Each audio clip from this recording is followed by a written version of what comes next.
আজকের গল্পটি অনেক বছর ধরে লালন পালন করা একটি জিনকে নিয়ে। অনেক দেশেই প্রচলিত আছে কালো জাদু করে কোনো পরিবারকে ধ্বংস করার জন্য জিন পাঠানো হয়, যেটা সাধারণ মানুষ করতে পারে না। নতুন শহরে আসার পরে উইনের পরিবারের সাথে এমনই কিছু ভয়ঙ্কর ঘটনা ঘটতে শুরু করে। এমনকি প্রথম রাত থেকে এক ভয়ঙ্কর জিন তাদের পরিবারকে ধ্বংস করতে থাকে। কিন্তু যেই মানুষটি উইনের পেছনে এই জিনকে পাঠিয়েছিল তার বিষয়ে উইন কখনো কল্পনাতেও ভাবেনি। গল্পের একদম শেষে এমন একটি টুইস্ট দেখানো হবে যার মাধ্যমে এই সব কিছুর পেছনে থাকা আসল অপরাধীর চেহারাই পাল্টে দেবে, আর আপনাদেরকেও ভাবতে বাধ্য করবে যে যদি আপনাদের সাথে এমন ঘটনা ঘটে তাহলে এর থেকে বেরোনো কতটা কঠিন। চতুর্দিকে অন্ধকারের ভেতরে বনের মধ্যে দৌড়ে পালাচ্ছিল নি নামের একটি মেয়ে, যেখানে তার পিছু নিচ্ছিল তার নিজের বাবা ও তোহা নামের একটি লোক। মুহূর্তেই তাকে ধরে জিজ্ঞাসা করতে থাকে তার দাদির জিন কোথায় আছে, কিন্তু নি বারবার বলছিল তার কাছে কোনো জিন নেই। এ সময় তার কাছে একটি জিনিস খুঁজে পায় যার ভেতরে জিন বন্দি করা ছিল। লোকটি যখন জিনিসটি হাতে নেয় সে বুঝতে পারে এর ভেতরে জিন নেই। এরপরে দেখা যায় নিকে গাছের সাথে বেঁধে ফেলা হয়েছে, আর তোহা একটি রিচুয়াল করছিল যার মাধ্যমে তার ভেতর থেকে জিন বের করে ফেলা হবে। তখনই পুরো পরিবেশ পাল্টাতে থাকে। নির ভেতরে জেগে ওঠে একটি জিন আর রেগে বলতে থাকে নিকে আমার সাথে জাহান্নামে নিয়ে যাব। এটা বলা মাত্র সেই জিন তাদের সামনে নিয়ের একটি চোখ উপড়ে ফেলে। এই ঘটনাটি কেটে গেছে বেশ কয়েক বছর। এখন আমরা নিকে দেখি যে অনেক বৃদ্ধ হয়ে গেছে। তাকে দেখা যায় একটি বাড়ির সামনে দাঁড়িয়ে অদ্ভুতভাবে সেই বাড়ির দিকে তাকিয়েছিল। মনে হচ্ছিল এই বাড়ির ভেতরে কোনো একটি রহস্য অবশ্যই আছে। এরপর আমরা একটি গাড়ি দেখি যার ভেতরে ব্যাংকক থেকে নারাটি নামের একটি গ্রামে যাচ্ছিল এক পরিবার, যেখানে ছিল বাবা উইন, মা জয়, বড় মেয়ে মিনা এবং ছোট মেয়ে লিন। উইন আসলে এই গ্রামে এসেছিল তার একটি অফিসিয়াল কাজের জন্য। তাদের কথার মাধ্যমে আমরা জানতে পারি তাদের জমাকৃত অর্থ প্রায় শেষ হয়ে গেছে, এমনকি তারা ব্যাংক থেকে ঋণও নিয়েছে। এগুলো নিয়ে জয় ও উইনের মধ্যে ঝগড়া বেঁধেই থাকত। দিন দিন তাদের সম্পর্ক যেন আরও ঠুনকো হতে থাকে। এই বিষয়গুলো তাদের মেয়েরা ভালোভাবেই জানত। এরপরে তারা সেই বাড়িতে গিয়ে পৌঁছায় যে বাড়ির সামনে বৃদ্ধ নিয়ে দাঁড়িয়েছিল। বাড়িটি ছিল একটি সমুদ্রের ধারে, যেখানে তাদেরকে নিয়ে এসেছিল উইনের পুরনো বন্ধু জাদ। জাদ ও উইন ছোটবেলার থেকে বন্ধু। এই শহরেই উইন ছোট থেকে বড় হয়েছে। এখন কাজের উসিলায় সে পুনরায় তার শহরে ফিরে এসেছে। কিছুক্ষণের মধ্যে উইন কাজের জন্য জাদের সাথে বাইরে চলে যায়। এদিকে লিন পুরো বাড়িটা ঘুরে দেখছিল। ঘুরতে ঘুরতে সে এমন একটি ঘরে এসে পৌঁছায় যেখানে অনেক বড় একটি ছবি টাঙানো ছিল। ঠিক ছবিটির নিচে পাখির মতো কিছু একটা সাজিয়ে রাখা ছিল। এই বিষয়টির উপরে খুব একটা গুরুত্ব না দিয়ে লিন পাশের একটি ঘরে যায়, যেখান দিয়ে বেসমেন্টে যাওয়ার রাস্তা ছিল। এমন সময় তার পেছনের দরজাটি একাই খুলে যায়। সেই দিন সন্ধ্যায় যখন উইন বাড়ি ফিরেছিল তখন জয়ী তাকে জানায় ব্যাংক নোটিশ পাঠিয়েছে। নোটিশ দেখে উইন অনেক চিন্তায় পড়ে যায়। তখন জয়ী বলে এজন্যই সে এখানে আসতে চাচ্ছিল না, কেননা তারা যদি শহরে থাকতো তাহলে দুজনেই ইনকাম করে এই লোন শোধ করতে পারত। এই সময় লিন এসে তাদের পুরনো বাড়িতে ফিরে যাওয়ার কথা বলে, কেননা এই জায়গাতে সে ভালো কিছু অনুভব করছে না। এগুলো নিয়ে উইন আর লিনের মধ্যে ঝগড়া হয়। এগুলো দেখে জয়ী বিষয়টা হ্যান্ডেল করে। পরের দিন বাড়িতে থাকা পুরনো জিনিসপত্রের ভেতরে জয়ী একটি বই খুঁজে পায়, যেখানে লেখা ছিল কালো জাদু ও শয়তানের হাত থেকে কিভাবে বাঁচা যায়। কিন্তু বইটির অধিকাংশ পৃষ্ঠাই ফাঁকা ছিল। বইটি নিজের কাছে রেখে বাকি জিনিসপত্র মিনা আর লিনকে বেসমেন্টে রেখে দিতে বলে। দুইজন বোন যখন সেখানে যায় তখন লিন সেখানে পুরনো একটি মালা খুঁজে পায়। এমনকি তারা সামনে অদ্ভুত একটি জিনিস দেখতে পায়, যেটা দেখে মনে হচ্ছিল কোনো একটা পশুর শিং, কিন্তু এমন শিং তারা আগে কখনো দেখেনি। তাহলে এটা কোন পশু? তখনই তার পাশে কিছু একটা নড়ে ওঠে। এমন সময় তাদের মা ডেকে উঠলে সেই শিংটি পকেটে নিয়ে তারা সেখান থেকে বেরিয়ে পড়ে, আর পেছন থেকে কিছু একটা যেন তাদেরকেই দেখছিল। অন্যদিকে উইন যাদের সাথে করে কবরস্থানে গিয়েছিল, লাশটিকে সকলে মিলে কবরের ভেতরে রেখে যখন সেখান থেকে চলে যায় হঠাৎ লাশটি নড়ে উঠল। এটি দেখে দুজনই ভয় পেয়ে যায়। এদিকে তারা লক্ষ্য করে মানুষগুলো লাশটিকে দাফন করার বদলে পাশেই একত্রিত হয়েছে। আসলে সেখানে থাকা একটি মেয়ের শরীরের ভেতরে চলে এসেছে ভয়ঙ্কর জিন। এই সময় আমরা একজন মৌলবীকে দেখি, আর ইনি হলো সেই ব্যক্তি যাকে গল্পের শুরুতে দেখেছিলাম, অর্থাৎ তোহা, যে এখন বৃদ্ধ হয়ে গেছে। এখানে সে জানতে পারে যে মেয়েটিকে জিন ভর করেছে সে আসলে নিনার নাতি, অর্থাৎ তার শরীরেও নিয়ের দাদির জিন চলে এসেছে। তোহার সাথে তার ছেলে ডিনও ছিল, যে এইসব জিন দেখেই ভয় পায়। তাই তোহা একাই জিনের হাত থেকে মুক্ত করার জন্য প্রার্থনা করতে শুরু করে। এতে জিন কষ্টে ভয়ঙ্করভাবে চিৎকার করতে থাকে। এদিকে তোহা অনবরত প্রার্থনা করে যাচ্ছিল।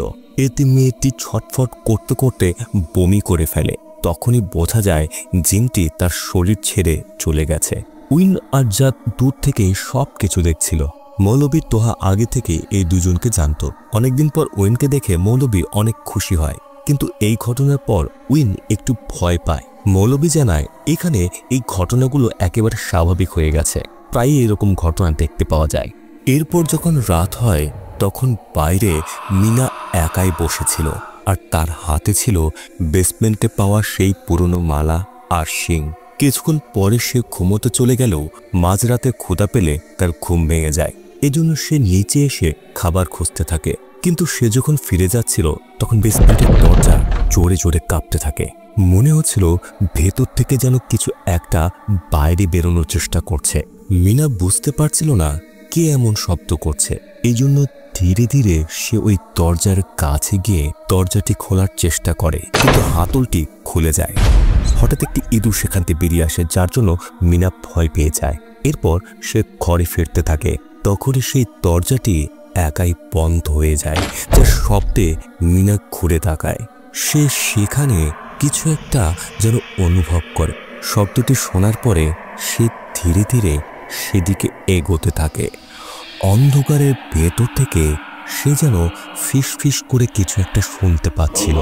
এমন সময় ফজরের আজান শুরু হলে সবকিছু যেন স্বাভাবিক হয়ে যায়। অন্যদিকে আমরা একটি বৃদ্ধ মহিলাকে দেখি। মনে হচ্ছিল সে যেন শয়তানি জিনের কোনো একটি বই পড়ছিল। হঠাৎ আলো চলে যায় আর ভয়ঙ্কর এক কণ্ঠ বলতে থাকে, দাদি চলে এসেছে। পরদিন সকালে দরজার শব্দ হয়, যেখানে আমরা এই দুজনকে দেখতে পাই। ছেলেটির নাম হলো লিমো আর মেয়েটির নাম হলো নাসরিন। আসলে লিমো এখানে এসেছিল গতরাতে নষ্ট হয়ে যাওয়া দরজার সেই লক ঠিক করার জন্য, যাকে উইনের কথা মতো জাদ এখানে পাঠিয়েছিল। অন্যদিকে নাসরিন ঘরের বিভিন্ন জায়গায় ঘুরে দেখছিল। এমন সময় জয়ী যখন আসে তখন নাসরিন তাদের পরিবারের ছবি দেখে তাকে বলে, আপনারা তো অনেক সুখী পরিবার। কথাটি যেন জয়ীর কাছে কেমন ধিক্কারের মতো মনে হয়। এরপরে প্রসঙ্গ পাল্টে নাসরিন তাকে গ্রামের একটি বিশেষ খাবার গিফট করে। এটা দেখে জয়ী খুশি হয়ে যায়। এর পরের দৃশ্য আমরা নাসরিনের বাড়ি দেখি, যেখানে সেই মেয়েকে নিয়ে আসা হয়েছিল যাকে কবরস্থানে জিন বশ করেছিল। আসলে নাসরিনের ভাই মানুষের শরীরের ভেতর থেকে জিন বের করার কাজ করত। এখানে লুং সেই মেয়েটির ভেতর থেকে সম্পূর্ণভাবে জিন মুক্ত করে তাদের পরিবারকে এটা বলে যে মৌলবীর প্রার্থনায় জিনটি পুরোপুরিভাবে তার শরীর থেকে বের হয়নি, কিন্তু এখন সে পুরোপুরি মুক্ত। এরপর সে ঘরে ফিরতেই নাসরিন তার কাছে অনুরোধ করে তাকেও যেন এই বিদ্যা শেখায়, কিন্তু লুং নিষেধ করে দেয়, কেননা তাদের পরিবারে এইসব কিছু শেখানো নিষেধ। এছাড়াও লুং ভালো করে জানে নাসরিন অনেক রাগী মেয়ে, আর সে যদি এই বিশেষ শক্তি পায় তাহলে অনেক ভয়ঙ্কর হতে পারে। আর তাই সে লিমোকে এই বিদ্যা শেখাতে চায়, কিন্তু লিমো এই বিষয়ে খুব একটা আগ্রহী ছিলই না। এ সময় নাসরিন লুংকে বলে তাকে এই বিদ্যা না শেখালেও এই বিষয়ে যেন তাকে সাহায্য করে। এই সময় সে উইনের পরিবারের ছবি তাকে দেখায়। এটা দেখে আমরা বুঝতে পারি ছবিটি নাসরিন তাদের বাড়ি থেকে চুরি করে নিয়ে এসেছিল, অর্থাৎ এখন সে উইনের পরিবারের উপরে কালো জাদু করতে চায়। কিন্তু কেন? অন্যদিকে উইনের অফিসে আজকে তার প্রথম দিন। এমন উপযুক্ত কর্মচারী পেয়ে বস অনেক খুশি ছিল, আর প্রথম দিনে অনেক বড় একটি প্রজেক্ট উইনকে দেওয়া হয়। সেই রাতে জয়ী একা বসে কালো জাদুর বইটি পড়ছিল, এরই সাথে সেই খাবারটি খাচ্ছিল যেটি নাসরিন তাকে দিয়েছিল। এ সময় উইন ফিরে আসে, কিন্তু অনেক রাত করে বাড়ি ফেরায় জয়ী অনেকটা রেগে যায়, কেননা সে উইনকে একটুকু বিশ্বাস করে না।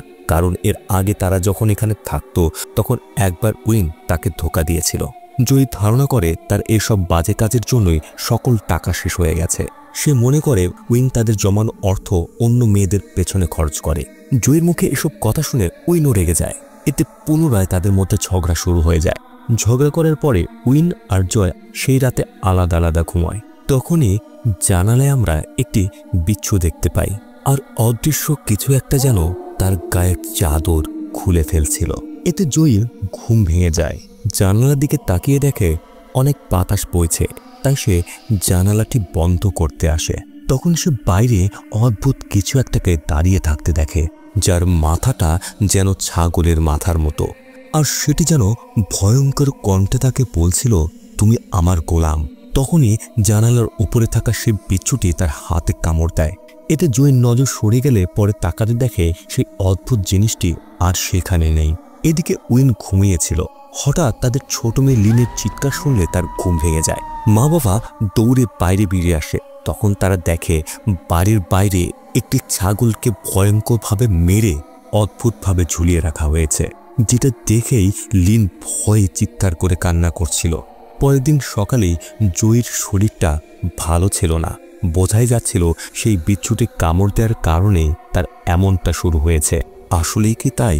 অসুস্থ হওয়া সত্ত্বেও সে বাজারে চলে যায়। আর ওদিকে লিন সমুদ্রের ধারে বসে গতরাতে ঘটে যাওয়ার বিষয়গুলি বন্ধুদের জানাচ্ছিল। এ সময় নি তার কাছে আসে, যে অনেক রেগেছিল, আর বলতে থাকে লিন যেন তার জিনিসগুলো ফিরিয়ে দেয়। এগুলো তার দাদির জিনিস, আর যদি তারা এগুলো ফিরিয়ে না দেয় তাহলে তাদের পুরো পরিবার শেষ হয়ে যাবে। বৃদ্ধ মহিলার এমন অবস্থা দেখে লিন ভয় পেয়ে যায়। তখন এক মহিলা এসে নিকে সেখান থেকে নিয়ে যায়। এরই মধ্যে জয়ও সেখানে ফিরে এসেছে, কিন্তু লিন এ বিষয়ে তাকে কিছুই জানায় না। সে সময় মিনা তার ঘরে একা বসে দেখছিল সেই মালা। তখন সে দরজা খুলে যাওয়ার শব্দ শোনে। পেছনে তাকালে সেখানে কিছুই দেখতে পায় না, কিন্তু যখনই সে মুখ ঘোরায় তখন সে লক্ষ্য করে তার পেছনে দরজার কাছে দাঁড়িয়ে আছে ভয়ঙ্কর কিছু একটা, যেটি ভয়ঙ্কর কণ্ঠে জিজ্ঞাসা করছিল, কি করছো? কথাটি শুনে সে ভয় পেয়ে যায়, আর ঘুরতেই দেখে লিন সেখানে দাঁড়িয়ে আছে, আর সেই জিজ্ঞাসা করছিল, কি করছো? মিনা ভেতরে ভেতরে প্রচুর ভয় পায়, কিন্তু লিনকে এই বিষয়ে কিছুই জিজ্ঞাসা করে না। সেই রাতেই জয়ী যখন রান্নাঘরে কাজ করছিল, হঠাৎ তার কাশি শুরু হয়। মুহূর্তেই তার মুখ দিয়ে বেরিয়ে আসতে থাকে রক্ত, কিন্তু সে মনে করে হয়তো সেই বিচ্ছুটি কামড় দেওয়ার কারণে তার এমনটা হচ্ছে। গত রাতের ঘটনার কারণে তাদের বাড়িতে এখন সিকিউরিটি গার্ড রাখা হয়েছে, যেন কোনো কিছু তাদের ক্ষতি না করতে পারে। কিন্তু মাঝরাতে লিনের কণ্ঠ শুনে জয়ীর ঘুম ভেঙে যায়, আর তাই সে বাইরে বেরিয়ে আসে।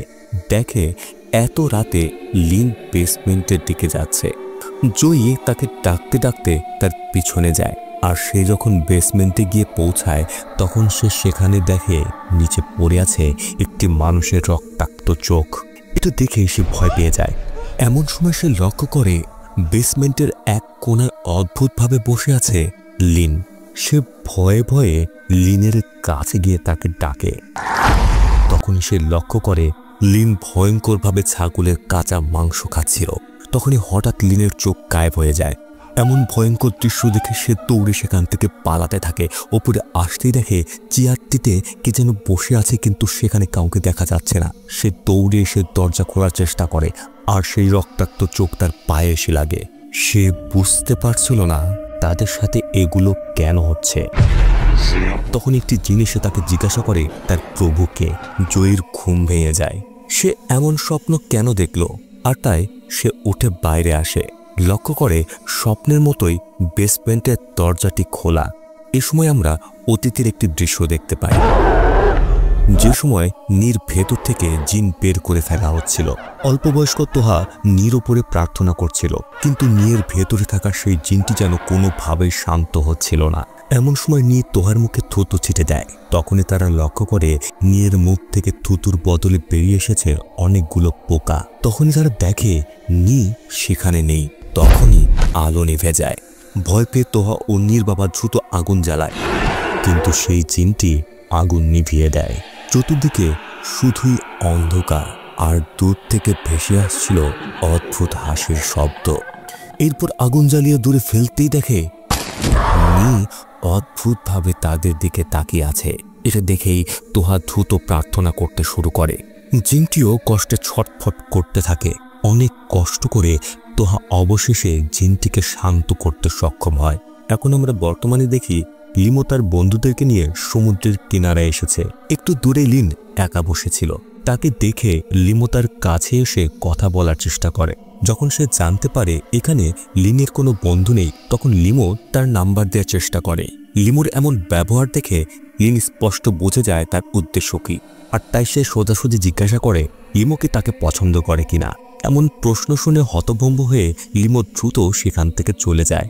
অন্যদিকে আমরা দেখি কেউ একজন উইনের পরিবারের উপরে কালো জাদু করছিল, আর তাদের ছবির উপরে কিছু একটা লিখেছিল। সেই দিন বিকেলে জয়ী ডাক্তারের কাছে গিয়ে তার হাতে বিচ্ছু কামড়ানোর জন্য কিছু ঔষধ নিয়ে আসে। হাসপাতাল থেকে ফেরার সময় সে বাজার থেকে কিছু জিনিসপত্র নিয়ে যখনই বাড়ি ফিরছিল, তখনই কিছু দূর আসার পরে নির্জন একটি জায়গায় তাদের গাড়ি বন্ধ হয়ে যায়।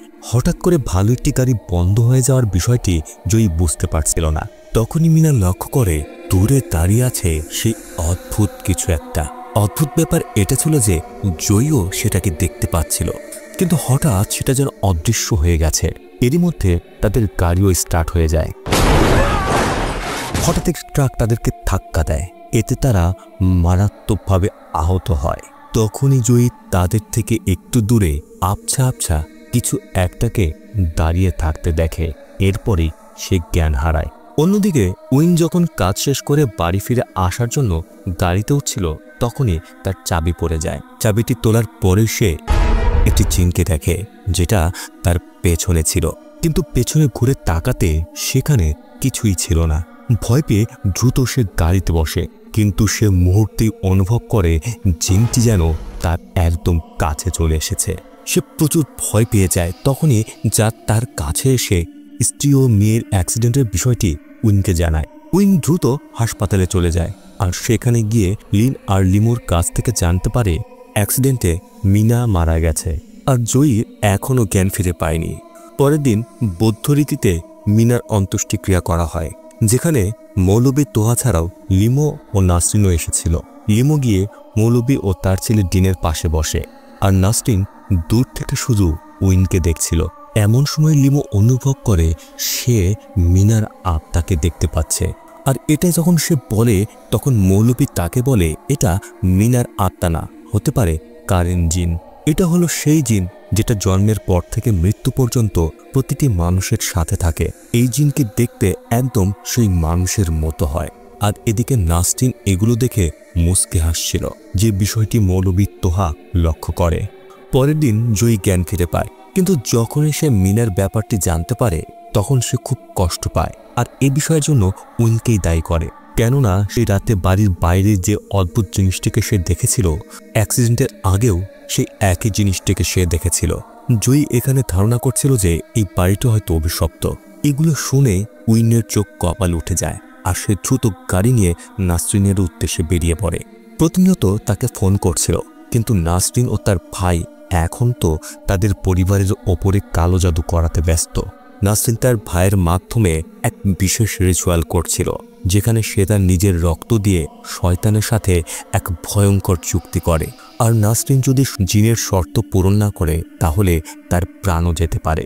এরই মধ্যে উইন নাসরিনের বাড়িতে এসে পৌঁছায়, আর নাসরিনকে বলতে থাকে সে জানে যে নাসরিনই তার পরিবারকে কিছু একটা করেছে। এদিকে পেছনের জানালা দিয়ে লিমো উকি দিয়ে এই সকল কথাগুলো শুনে বোঝা যায় অতীতে হয়তো এদের মধ্যে কিছু একটা ঘটেছিল। সে দ্রুত নাসরিনের ঘরে গিয়ে কিছু একটা খুঁজতে থাকে, যেখানে সে উইন ও নাসরিনের ছবির সাথে একটি মেডিকেল রিপোর্ট খুঁজে পায়, যেখানে নাসরিনের মিসক্যারেজের কথা লেখা ছিল। এগুলো দেখে লিমো যেন বিশ্বাসই করতে পারছিল না। তখনই কারো আসার শব্দ শুনে সে লুকিয়ে পড়ে। অদ্ভুত কিছু একটা তার ঘরে এসে কি যেন রেখে গেল। সে চলে যেতেই লিমো বাইরে বেরিয়ে এসে তাকাতে ভয় পেয়ে যায়, কেননা একটি কাচের বয়ামের ভেতরে রাখা ছিল নবজাতক শিশু, আর সেটি যেন এখনও জীবিত। কিন্তু এটা কিভাবে সম্ভব? এরপর সে নবজাতক শিশুটিকে নিয়ে নাসরিন ও উইনের সামনে যায়, আর নাসরিনের কাছে এই বাচ্চা সম্পর্কে জিজ্ঞাসা করে। এই সময় নাসরিন জানায় এটি হলো সেই বাচ্চা যাকে তার বাবা অস্বীকার করে মেরে ফেলতে বলেছিল। এটা শুনে উইনের পায়ের নিচের মাটি যেন সরে যায়। এখানে আমরা স্পষ্ট বুঝতে পারি যে অনেক বছর আগে জয়ী যে বিশ্বাসঘাতকতার কথা বলেছিল, অর্থাৎ উইনের শেষ সম্পর্ক নাসরিনের সাথে ছিল। কিন্তু জয়ী জানতো না উইনের কার সাথে সম্পর্ক ছিল। আর তাদের এই অবৈধ সম্পর্কে নাসরিন গর্ভবতী হয়ে যায়। যখন নাসরিন উইনকে এই বিষয়ে জানায় তখন উইন মনে করেছিল সে হয়তো মিথ্যে কথা বলছে, আর তাই সে বাচ্চাটিকে নষ্ট করে ফেলার কথা বলেছিল। এটা শুনে নাসরিন আরও রেগে যায়, কেননা সে তার সন্তানকে খুবই ভালোবাসে, তাকে এই পৃথিবীতে আনতে চেয়েছিল, কিন্তু উইনের জন্য তাকে রাখতে পারেনি। এরপর নাসরিন বলে উইন যেভাবে তাকে ও তার সন্তানকে মেরেছে ঠিক একইভাবে মরতে হবে তার পরিবারকে। এগুলো শুনে উইন তার পরিবারকে বাঁচানোর জন্য নাসরিনের কাছে নত স্বীকার করে, অনুরোধ করতে থাকে সে যেন কোনোভাবে তার পরিবারকে ক্ষতি না করে। এর পরিবর্তে উইন তার প্রাণ দিতে চায়। নাসরিনও হয়তো এটাই চাচ্ছিল, তাই সে উইনকে যখনই আঘাত করতে যাবে তখনই নাসরিনের ভাই লুম উইনের মাথায় হাত রাখে। এতে ধারালো অস্ত্রটি তার হাতে বিঁধে যায়, আর নাসরিনকে থামিয়ে বলে সে ইতিমধ্যে অনেক খারাপ কাজ করেছে, এখন তাকে থামতে হবে। এরপর জিনকে আটকানো একটি পুতুল উইনের হাতে দিয়ে দেয়। এই কালো জাদু পুতুলের মাধ্যমেই জিনকে তার বাড়িতে পাঠিয়েছিল। তাদের পরিবারের উপরে আক্রমণ করা সেই ভয়ঙ্কর জিনটিকে শুধুমাত্র এই পুতুলের মাধ্যমেই বন্দী করা সম্ভব। পুতুলটি নিয়ে উইন দ্রুত তার বাড়ির উদ্দেশ্যে বেরিয়ে পড়ে। এরপর লিমো তাদের উদ্দেশ্যে বলে এখন সে সেটাই করবে যেটা তার সঠিক মনে হয়। সেও সেখান থেকে বেরিয়ে যায়, অর্থাৎ লিমো এখন তার নিজের পরিবারের পক্ষে ছিল না। বাড়ি ফেরার সময় উইন তার বন্ধু জাতকে ফোন করে, আর সে যেন দ্রুত হাসপাতালে যায়, কেননা উইনের স্ত্রী ও সন্তান দুজনকেই বাঁচাতে হবে। এদিকে লিন পুরো বাড়িতে একা ছিল। এ সময় সে যখন চোখ খোলে তখন তার চোখ সম্পূর্ণ সাদা দেখা যায়। সে পুনরায় চোখ বন্ধ করে। এর কিছুক্ষণ পরে মৃত বোন মিনার কণ্ঠে তার ঘুম ভাঙে, কিন্তু এখন সে যেন তার বাড়িতে নেই, সে চলে এসেছে অন্য কোথাও। হঠাৎ কেউ একজন তার পেছন থেকে আঘাত করলে সে জ্ঞান হারায়। এরপর তার মাথা থেকে কেউ একজন বাটির ভেতরে নিচ্ছিল রক্ত, আর এই কাজটি করছিল বৃদ্ধ নি। এরপর সে সেই রক্ত দিয়ে শুরু করে কালো জাদু। লিনের যখন জ্ঞান ফেরে তখন নি তাকে বলে আমি আগেই সতর্ক করেছিলাম যেন সেই জিনিসগুলো থেকে দূরে থাকে। এখন দাদি ফিরে এসেছে, এখন লিনকে তার কর্মের ফল ভোগ করতে হবে। এটা বলেই সে তার কালো জাদু শুরু করে দেয়। লিন কষ্টে হামাগুড়ি দিয়ে সেখান থেকে বেরিয়ে যাওয়ার চেষ্টা করছিল, কিন্তু নিয়ে একটি পেরেক নিয়ে এসে নিষ্ঠুরভাবে তার হাতে হাতুড়ি দিয়ে বিধিয়ে দেয়, যেন সে সেখান থেকে পালাতে না পারে। সম্পূর্ণ রিচুয়াল শেষ করার পরে সেই পাত্রের ভেতরে রক্তের সাথে সে বিশেষ কিছু একটা মেশায়। এরপর সেই জিনিসগুলো লিনের মাথায় লাগিয়ে দেয়, সাথে সাথেই তার চোখগুলো সাদা হয়ে যায়, আর লিন কষ্টে চিৎকার করতে থাকে। মনে হচ্ছিল তার ভেতরে যেন কোনো অদ্ভুত কিছু একটা আসছে। আর এদিকে বৃদ্ধ নিয়ের মুখে ছিল এক শয়তানি হাসি। অন্যদিকে লুম যখন রাতের অন্ধকারে তার বোনকে খুঁজতে বাইরে বেরিয়ে আসে, সে দেখে গাছের সাথে ঝুলছে তার বোনের মৃতদেহ, অর্থাৎ সে আত্মহত্যা করেছে। এতক্ষণে উইন বাড়ি ফিরে এসে লিনের ঘরের ভেতরে যায়, আর সাথে সাথে তার বুকটা ভয়ে কেঁপে ওঠে, কেননা ঘরের এক কোণায় লিন অদ্ভুতভাবে দাঁড়িয়েছিল। চোখের পলকেই লিন গায়েব হয়ে যায়। উইন লক্ষ্য করে লিন বাইরে কোথায় যেন চলে যাচ্ছে। অন্যদিকে লিমো উইন ও তার পরিবারকে বাঁচানোর জন্য মৌলবী তোহা এবং তার ছেলেকে নিয়ে আসছিল। তখনই তারা লক্ষ্য করে রাস্তার সামনে উইন কোথায় যেন দৌড়ে যাচ্ছে, আর তাই তারাও গাড়ি থেকে নেমে উইনের পেছনে যেতে শুরু করে। এতক্ষণে লিনের ভেতরে থাকা জিন তাকে গভীর বনের ভেতরে নিয়ে যায়। হঠাৎ একটু শেকড়ে বেঁধে সে পড়ে যায়, ঠিক যেন গল্পের শুরুতে দেখা সেই দৃশ্যের মতো। উইনও পাগলের মতো নিজের মেয়েকে খুঁজে বেড়াচ্ছিল। খুঁজতে খুঁজতে সে লক্ষ্য করে বনের এক কোণায় স্থির দাঁড়িয়ে আছে লিন, আর তার হাতে এক ধারালো ছুরি। অন্যদিকে মৌলবীরাও তাদেরকে খুঁজে বেড়াচ্ছিল। হঠাৎ উইনের চিৎকার শুনে তারা সেই চিৎকারের দিকে যায়, আর সেখানে গিয়ে দেখে জিন ভর করা লিন উইনের বুকের উপরে বসে তাকে মেরে ফেলার চেষ্টা করছে। তারা কিছু করার আগেই জিন তার শক্তি দিয়ে ডিনকে দূরে ছুঁড়ে ফেলে। এরপরে জিন যখন লিমোর দিকে তাকায় তখন লিমো বলে আমি কিছু জানি না, এটা দেখেই মৌলবী প্রার্থনা করতে শুরু করে। তার প্রার্থনা শুরু করতেই জিন কষ্টে ছটফট করতে থাকে আর উইনকে ছেড়ে দেয়।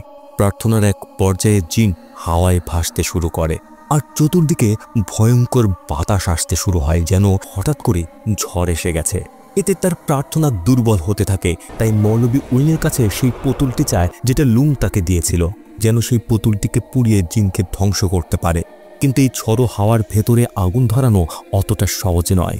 এদিকে জিন ধীরে ধীরে নিচে নেমে আসে আর সবাইকে বলতে থাকে সে এই বাচ্চা মেয়েটিকে তার সাথে নিয়ে যাবে।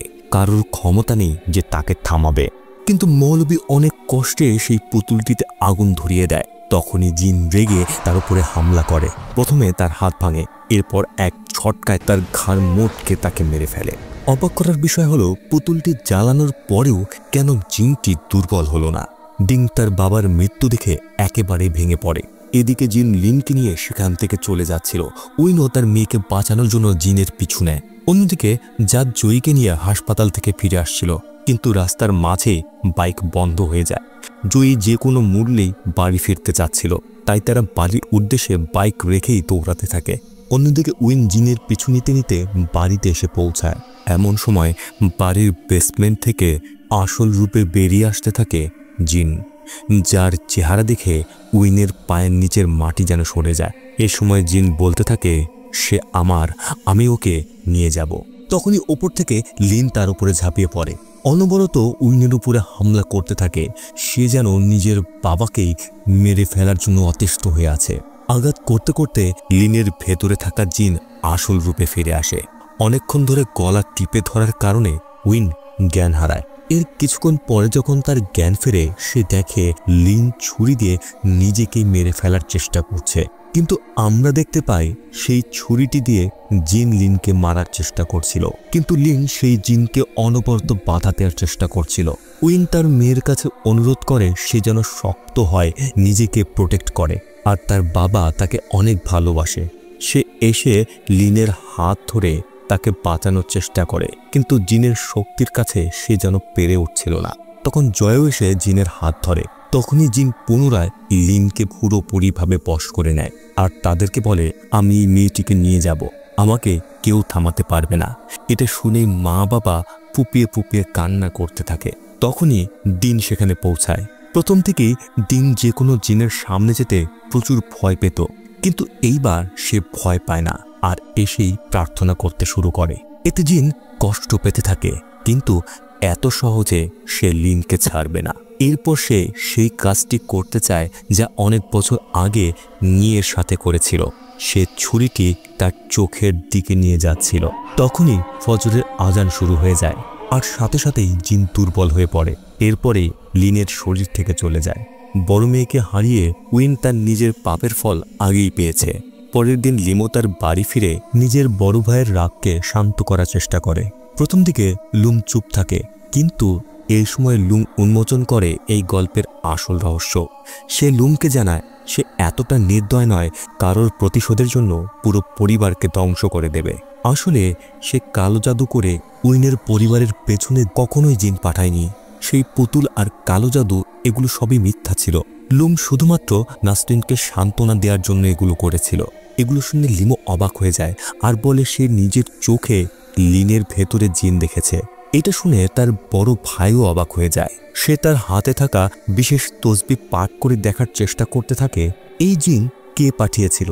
এ সময় আমরা অতীতের সেই দৃশ্য দেখতে পাই যেখানে তোহা নিয়ের ভেতরে থাকা জিনকে বের করার পরে সেটিকে একটি শিংয়ের ভেতরে বন্দি করে রেখেছিল।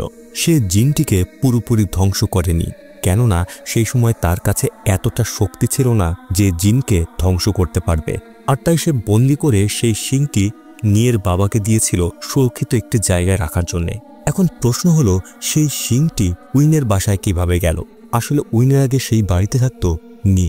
এর চেয়ে অবাক করার বিষয় হলো নিয়ের পরিবার আর জাতের পরিবার একই ছিল, যারা সেই বাড়িতেই থাকতো। বাড়িতে টাঙানো সেই বড় ছবিটি ছিল নিয়ের দাদির ছবি, অর্থাৎ জাতের বড় দাদির ছবি। অনেক বছর ধরে জাত ওই বাড়িতেই থাকতো, কিন্তু অফিসের বস তার কাজে অসন্তুষ্ট হওয়ার কারণে তার কাছ থেকে বাড়িটি ছিনিয়ে নিয়ে উইনকে দিয়ে দিয়েছিল। জাত ভালো করেই জানতো এই বেসমেন্টের ভেতরে তার বড় দাদির জিন আটকে রাখা হয়েছিল। উইনের এমন সফলতা জাত সহ্য করতে পারছিল না, আর তার মনের ভেতরে তৈরি হতে থাকে হিংসা। আর তাই সে একটি চক্রান্ত তৈরি করে। সে নাসরিনের ভাইকে এটা বলে নিয়ে আসে তাদের বাড়িতে একটি জিন আছে যেটা তাদের বিরক্ত করছে। এই জন্য নাসরিনের ভাই বেসমেন্টের ভেতরে সেই শিংটি পায় যার ভেতরে জিন বন্দী ছিল, আর দোয়াপাঠ করে সে ওই শিংটি পুড়িয়ে ফেলে। কিন্তু সেটি পুরোপুরিভাবে নষ্ট হওয়ার আগেই জাত সেটিকে আগুনের ভেতর থেকে বের করে বেসমেন্টে লুকিয়ে ফেলে। আর সে এটাকে হাত দিয়ে ধরে না, কেননা যে এটিকে হাত দিয়ে ধরবে জিন তাকে বশ করবে। এরপর তার পরিবারকে নিয়ে সে ওই বাড়ি ছেড়ে দেয়। আর সেই দিনই উইন তার পরিবারকে নিয়ে এই বাড়িতে প্রবেশ করে। জাত সামান্য সফলতার কারণে সে একটি ভয়ঙ্কর জিনকে উইনের পুরো পরিবারকে ধ্বংস করতে দিয়েছিল। আর এজন্যই তোহা যখন সেই পুতুলটি পুড়িয়েছিল এতে জিনের কোনো কিছুই হয়নি। অর্থাৎ এটি নাসরিন বা তার ভাই পাঠানো জিন ছিল না, এটি ছিল তোহার আটকানো সেই জিন। আর এজন্যই জিন তোহাকে এমন মারাত্মকভাবে আঘাত করে মেরে ফেলেছিল অতীতের প্রতিশোধের জন্য। এর চেয়ে ভয়ঙ্কর বিষয় হলো উইন যাদের এই বিষয়ে কিছুই জানে না। সে বুঝতেই পারে না বন্ধুরূপে তাদের সাথে আছে এক শয়তান যে তার মেয়েকে জিনের মাধ্যমে মেরে ফেলেছে। তাহলে কি উইনের পরিবারে বিপদ এখনো কাটেনি?